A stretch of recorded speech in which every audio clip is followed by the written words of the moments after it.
All right, thank you.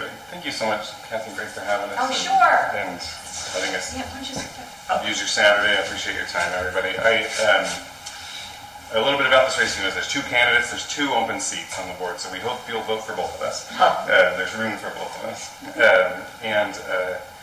Just a little bit about me. I think that I have relevant experience for this job, and I'm a huge nerd, a huge fan of the library. So those are the two reasons I think you should consider me for this.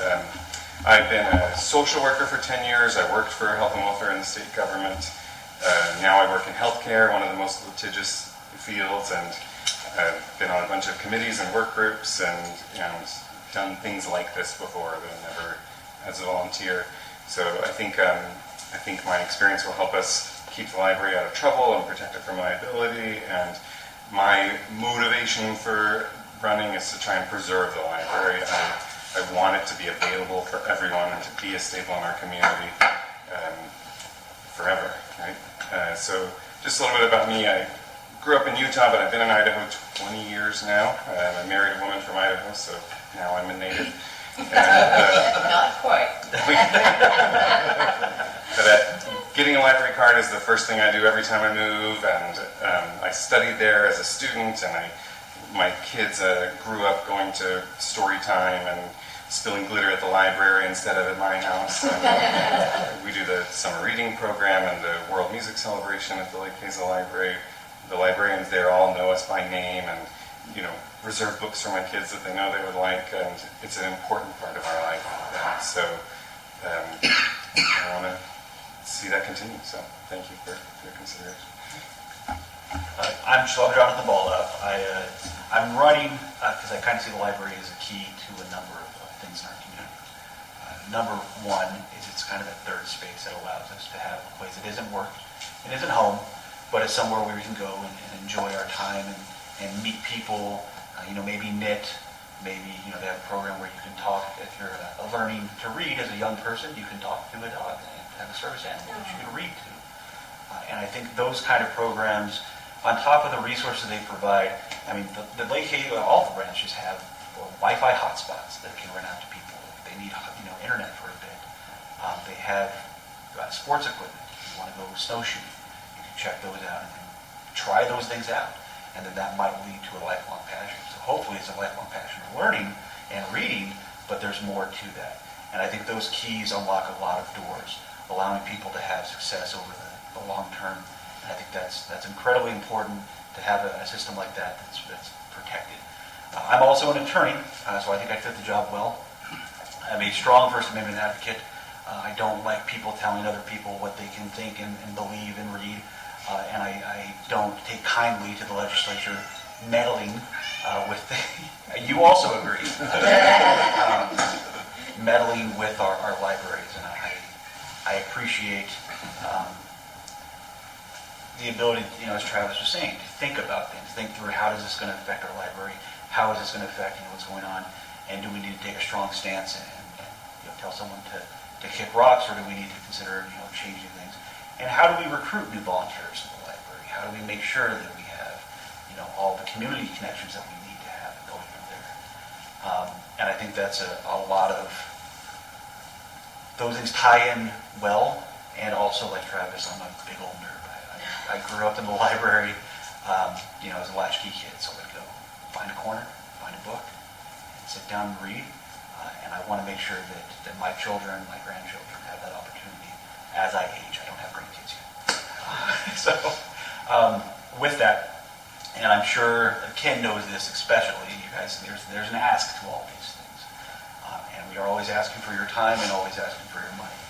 Out in Star, we have a real opportunity here because this is a nonpartisan race, right? Kid was telling me most of the time we're out door knocking, it's a little bit, rough. Daunting. Yeah, a little bit, right? But when you're out door knocking and saying, hey, do you like a library? Not a lot of people are going to say no to that, right? And I think it's also beneficial because this is a small race, right? Our margins here are minimal. If sometimes they're going to be 500, working through there, and that's a strong turnout, right? I hope we have more. I think the American people are fed up and that they are annoyed and that they want stability and normalcy again. And I'm hoping they have a strong turnout, and I'm hoping you guys can reach out to your friends, family, and loved ones who are in the district and say, hey, you need to get out to this random election in May and have your voice heard, whether that's in this race or whether that's in Meridian. Garrett Castle's running in Meridian. He's running against someone who tried to dissolve the Meridian library. Right? We have 4 other opponents. It's hard to dial down exactly where they are, but I can tell some of them have, I'll just name names. Some of them have donated to Ammon Bundy. Right? These are lifelong Republicans who, it's just kind of a scale, working through there. That whole party, what does that look like and how does that go? But I can tell you, these 2 guys, you don't have to worry about chaos, you don't have to worry about disorder, and you certainly don't have to worry about banning books. So I'd ask you guys to give us some support, get us over the finish line. These are races where an hour really means something, where a dollar really means something. I had a donor email me today and say, hey, I can only give you $50. I apologize, that's just how I bucket it. That's amazing, I don't know what you're talking about. So $20, $50, $100 in these races goes a long way, and we're already halfway to our minimum budget. I'll talk a little bit inside baseball. I hope you guys aren't too bored. We both want to raise $2,500 a minimum for this race. What that allows us to do is to make sure that we have the resources to door knock, and then also to wrap it up with a nice mailer out the door to our entire universe of folks to get things done. If we both raise that, the party's going to give us a little bit of backing to get things done in a square way, and then anything extra we're going to use for online ads and might come up with some other creative ways to use it. So your dollars really go a long way in here. Your time goes a long way in these races, and it's a sprint, right? This isn't I'm coming to you in May and talking to you about a November election. I've been there, I've done that, I know it's true. You're not thinking, that's not how humans thinking. This is May 20th. This is coming up, and this is coming up quick.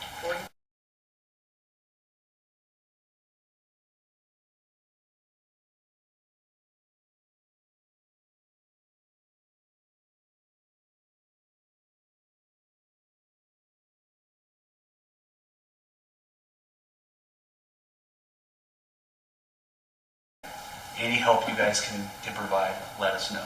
Now, that being said, I guess final note.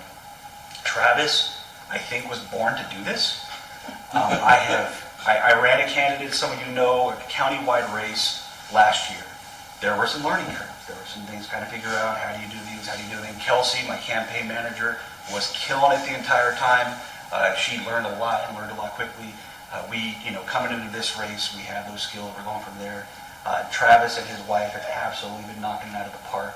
I have every idea that when he's elected to this position, that we're going to have a whole lot of fun doing, good for the community, and I have no problem trusting him with our library board. So, with that, any questions? How many opponents do you have currently? There's 4. Okay, so There's 2 open seats, 6 candidates. okay, there's 6 candidates. So, wow. Okay. And you accept contributions online? Yes. Okay. Oh, okay. And where do you do that, on your website or? Yeah, we have some links right over there. So travisforidaho.org or electbaldauf.com, but we brought you some QR We can codes answer too. that. Okay. You can do that. Yeah. And so the bookmarks, they have a QR code, so you take your camera, you can point it at that, it'll take you to both links. It will also take you to the absentee ballot link. You got like 4 more days. So do that now, and have your friends do that right now. And just because you got an absentee ballot in November doesn't mean you're going to get one. You have to sign up again In by January, every year you have to sign up. Oh, thank you. And what you can do is you can ask to have all ballots sent to you throughout the year. You just go in once, Yeah. check It's that just you want them all, and you'll start getting them. You don't even have to worry about it.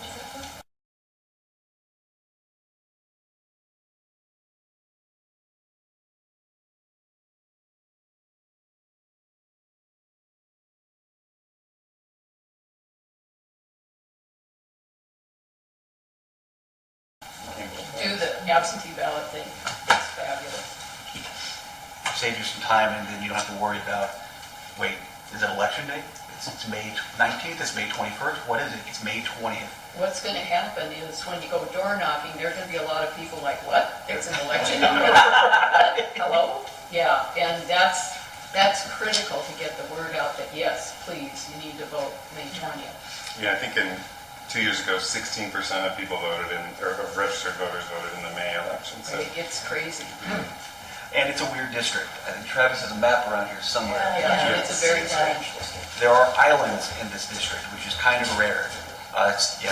Someone commented and asked if this was kind of gerrymandered. I don't think it's gerrymandered. I think it's just a factor that... it's just history. Right, you have all these kind of Historically. weird other districts that are Well, there. It was one big district and then cities There's and Boise, stuff started Meridian, Cuna. plucking The out. map is color-coded and our district is in blue. You can see the size is quite large. 1.5 driving hours from one side to another in moderate traffic. It takes in rather large segments of rural area in Ada County. While it is sometimes difficult to see from the map where you are in this district, our friendly staff at any library location will help figure that out. The other way would be to check your tax assessment statement to see if you pay property taxes for the district.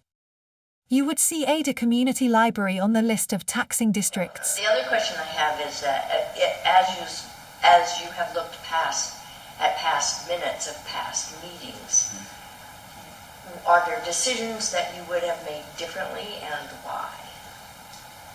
Yeah, I think, we saw the Meridian Library District and the Eagle Library, negatively in the news, making their decisions.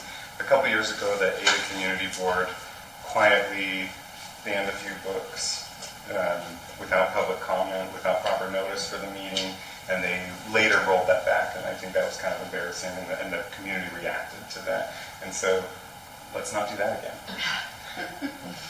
So I think one of the things that makes this board more stable than most is that there is a policy, and correct me if I'm wrong, Travis, if you want to ask the library to ban a book, you simply ask that you read that book. Yeah. And I think that cuts off a lot of the, someone saying, well, this was on this organization's list, and I don't like that book, and therefore we're going to get that done. Explain why why should we ban Diary of Anne Frank, right? And working through there. So in a lot of ways, this board is running well, and I am not concerned right now that the board is going to be dissolved by people who are actively trying to destroy it. That being said, best candidates for the job are sitting right in front of you. The positions you're running for, Yes.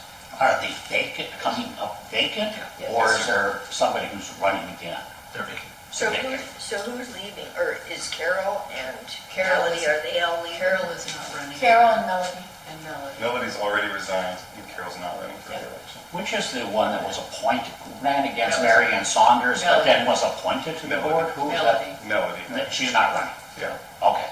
Laws that are written by the state legislature are confusing to implement, even in the healthcare range or sector. So, could you amplify a little bit about this law? Because I'm a retired librarian. We had our thing down pat when people came in to say and usually they were from a more conservative religious belief, but they didn't want it where kids could get to it. And I said, locked cabinets are gone. They went away probably in the 50s. So, and American Library Association had a way for us to be trained and deal with these kinds of requests. So I just want to know why it is that there's this law that's concerning, and yet public libraries feel like they can handle it, and how. And I guess the manager I talked to was in our district, but I know some of the smaller libraries have been negatively affected, like the Donnelly Library doesn't let kids inside anymore. And so I'm not saying everything's great. What? They don't have kids inside? They don't. They can't, because the library's not big enough to have Oh, an I saw adult that. section I saw that. and a kids section Yeah. physically separated to comply with the law. I think they're still doing all their programs, but I read last night that their circulation went down by half last summer compared to the summer before. So yeah, it hurt that library. So I'm not saying everything's great. you were asking more details. But just the gist of what the law they're under right now, that's, I guess, a state law that was mandated, and so then I assume these library boards are subject to, you know, complying in their directives, right? Yeah, it's kind of, my understanding, I don't know if the word bounty law is a good way to describe it, but if someone challenges material, the library has a limited amount of time to review it and decide to reshelf it or not, and then if they're found out of compliance with that, they're fined, or that the person who made the report can get $250 But for every. under what, I mean, do they have a certain criteria that they, The law is really vague. That's what I meant. Harmful to minors, I think is the words in this. So statute. what they do is, in most of the libraries I went to, which were really small, they showed me what I call the 710 shelf, which is the harmful to children shelf, and every single one of them was empty. They said, we have this shelf in case anybody complains, and it was empty. Because people have not Each complained. library has to have a policy, and Yes, they need to follow that policy. right. And if, I went to the Meridian list of 10 books that are the West Ada School District, they took 10 books out of their libraries, and I've been reading them. I'm not done with them yet. But they have to follow the policy. And so, and people can, if the library board says, no, we're not going to move this book, which Meridian has, bless their hearts, they can sue the people who are bringing the request to move the books. Those people can sue. And that's why the smaller libraries have such an issue. They don't have any kind of budget resources. You bet. And $250 is a big chunk of their budgets a lot of times. Kind of paying a little bit. That's not even an hour of my time.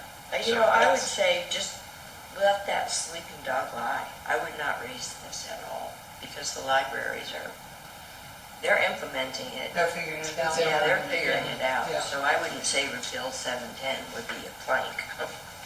That's fair, but sometimes it's not our fight that we pick. You had asked about, am I concerned about the legislature doing things? I don't want to be overly cynical, and I don't want to be the boy who cried wolf. But I can tell you, the last 4 years, I have continuously said this is the worst legislative session. And every year it's true. Every year, the idea that we have local control gets whittled and whittled and whittled away. See the bill that they were trying to pass with ACHD. And in fact did pass some of those bills. So now it's going to be more difficult for ACHD to open up bike lanes, because the legislature, in their infinite wisdom, decided it would be a good idea to infringe on the ability of a local board to do what they want to do. And did the partisan race pass that bill? Nope. Okay, so that was defeated, thankfully. But I feel that sometimes that our legislature finds the correct solution and then decides, let's do the exact opposite of that. And that's frustrating to me. And I think that a lot of the ways a race like this can be the start of pushback.